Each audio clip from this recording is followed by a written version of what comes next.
శ్రేయస్సు కొరకు ఆశ్రయిస్తున్నామని ప్రార్థిస్తూ ఉన్నారు. ఆ సీతా కళ్యాణం అనేటువంటిది జరగబోతూ ఉన్నది. ఆ కళ్యాణ కార్యక్రమాన్ని అర్చక స్వాములు ప్రారంభిస్తారు.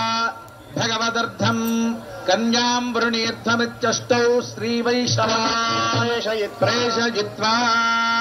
దక్షిణ తాంబూలాని దత్వా విష్ణోర్గుణం విష్ణోరలాటమసీభ్యాం మంత్రాభ్యామిరే కన్యాదారు సమీపం గత్వా ఓం విష్ణోర్నుగం వీర్యాని ప్రబోధంజప్తార్థివాని రజాగుం శ్రియో అస్తభాయరుత్తాగుం వదస్థం విచక్రమాణస్త్రేధోరుగాయః విష్ణోరాధమసి విష్ణో పృష్ఠరమసి విష్ణోస్త్రే విష్ణో స్వరసి విష్ణోర్భవమసి వైష్ణవమసి విష్ణవేత్వా.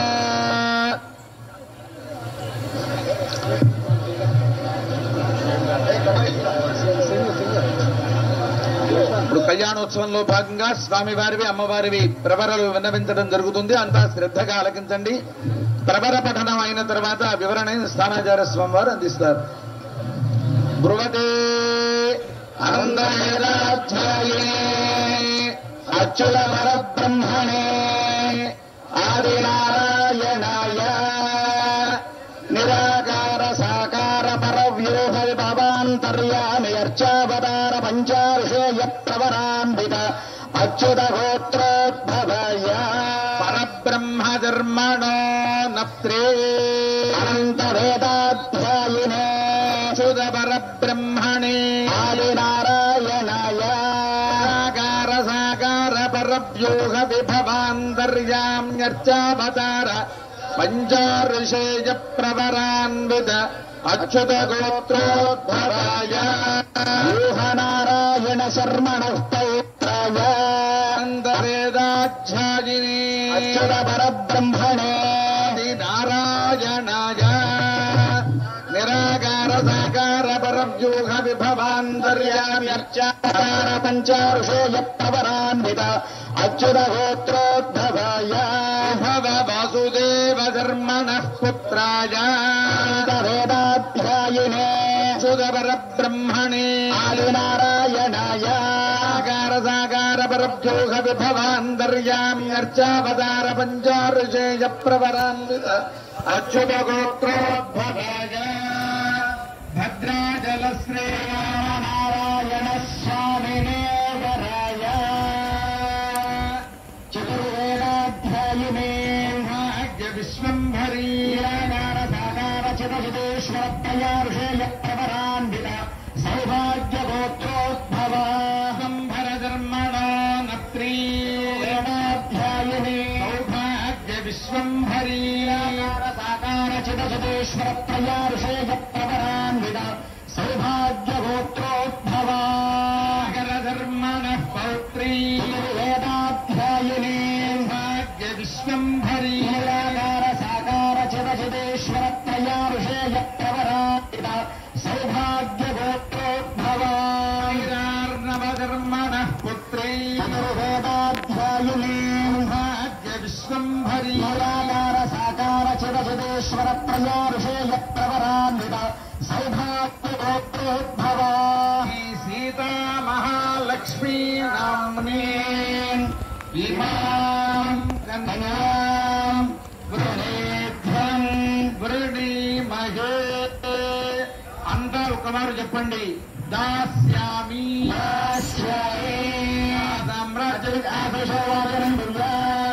ఓం సామ్రాజ్యం భోజనం స్వరాజ్యం వైరాజ్యం పరమేశ్వరం రాజ్యం మహారాజ్యవారిపత్యభయం. ప్రవర పఠనం జరిగింది. ఈ ప్రవర కార్యక్రమంలో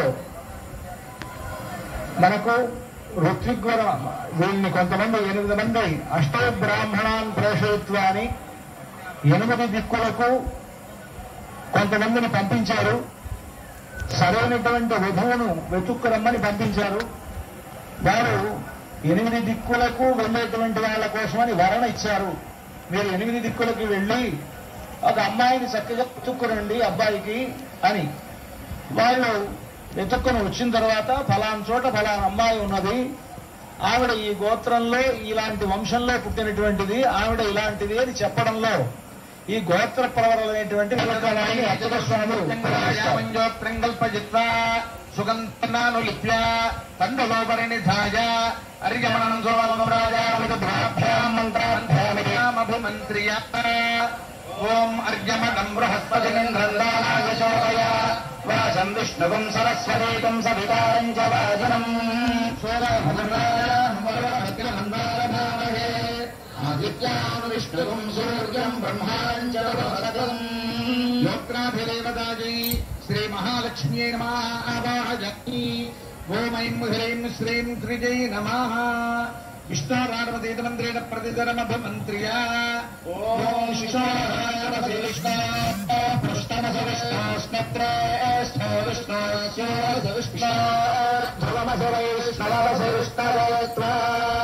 మంత్రేణ యజ్ఞోపవేతమంత్ర్య ఓం గంధద్వారాంగురాష్టాంగరీశ్వరీం సర్వభూతానాం తామిభోపక్వయేశ్వర్యం యజ్ఞోపవేతాధిష్టానదేవతాచ శ్రీమన్నారాయణాయ నమః ఆవాహయామి ఓం నమో భగవతే వాసుదేవాయ ఆవాహిత శ్రీమన్నారాయణాయ నమః శ్రీ మహాలక్ష్మ్యై నమః అర్ఘ్యం సమర్పయామి గంధం సమర్పయామి పుష్పం సమర్పయామి ధూపమాఘ్రాపయామి దీపంచదర్శయామి ఓం మహామనందాయ కాలాగ్నిరూపాయ జగద్ధూమ సుగంధినే సర్వగంధవాహాయ నమః స్వాహా ఓం ఉద్దేశ్యస్వజాత వేదో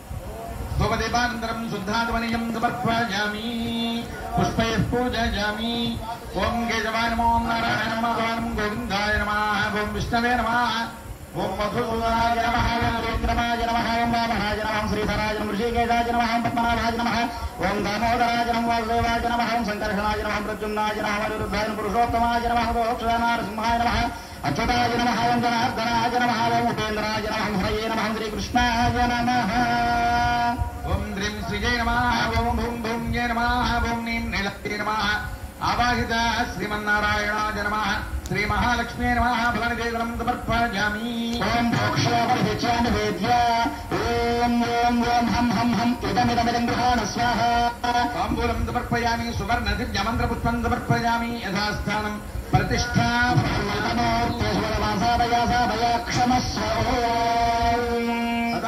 వందే రాజేతమంత్రేణ శ్రీ శ్రీరా మహాలక్ష్మీ దేవ్యాః కటిస్థానే యోత్రధారణం కృత్వా అమ్మవారికి ధరింపజేసేటువంటి యోత్రాన్ని అందరికీ కూడా దర్శింపజేస్తున్నారు. యోత్రము అంటే దర్భలతో చేసినటువంటి తాడు. ఈ దర్భలతో చేసినటువంటి తాడుని అమ్మవారి యొక్క కటిస్థానంలో కట్టడం జరుగుతుంది. దేనికి కడతారయ్యా అంటే సాధారణంగా వివాహం చేసుకునేది దేనికోసమయ్యా అంటే వంశాభివృద్ధి కోసం. అలా వంశాభివృద్ధి కలగాలయ్యా అంటే వచ్చేటువంటి కన్య యొక్క కడుపు పండాలి. అటువంటి గర్భమైనటువంటి దోషాలు ఏమైనా ఉంటే అవి తొలగిపోవడం కోసం ఈ యోత్ర ధారణ అనేటువంటి కార్యక్రమాన్ని నిర్వహిస్తారు. అయితే అమ్మవారికి గర్భస్థ దోషాలు ఉంటాయంటే కాదు, ఆమె సంతానమైనటువంటి మనందరికీ కూడా ఉంటాయి. కాబట్టి దాన్ని దర్శించడం వల్ల మనకు అవన్నీ కూడా తొలగిపోతాయనేటువంటి భావనతో అమ్మవారికి యోత్ర ధారణం చేస్తారు. అలా ధరించవేసేటువంటి యోత్ర ధారణని 4 వైపులా కూడా చూపిస్తున్నారు అర్చక స్వాములు. అలా చూపించినటువంటి యోత్రాన్ని అమ్మవారికి దర్శింపజేస్తున్నారు. దాన్ని దర్శించండి. గర్భస్థమైనటువంటి దోషాలు ఏమైనా ఉంటే అవి వెంటనే తొలగిపోతాయి.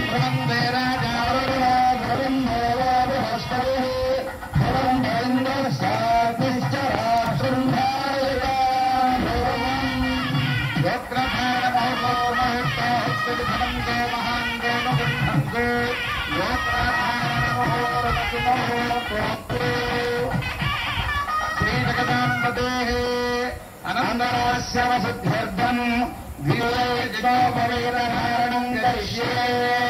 యజ్ఞోపవేతధారణార్థం శుద్ధ ఆచమనీయం సమర్పయామి. యజ్ఞోపవేతం ధరింపజేస్తున్నారు. ఆ యజ్ఞోపవీతాన్ని మీ అందరికి కూడా దర్శింపజేస్తారు. అనంతరాశ్రమ సిద్ధ కొరకు అని.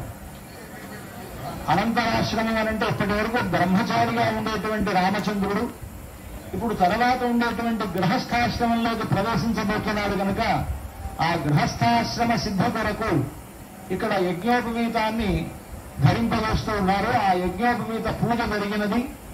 యజ్ఞోపవీతాన్ని అర్చక స్వాములు మీ అందరికీ కూడా దర్శింపజేస్తున్నారు. స్వామివారికి ఆ యజ్ఞోపవీతాన్ని ధరింపజేస్తారు. అంతా సేవించండి. ఆ యజ్ఞోపవీత యొక్క గొప్పతనం ఏంటంటే ఎవరైతే యజ్ఞోపవీతాన్ని ధరిస్తారో ఆ ధరించినటువంటి వారు మాత్రమే వేదాధ్యయనాన్ని చేసేటువంటి అవకాశం ఉన్నది.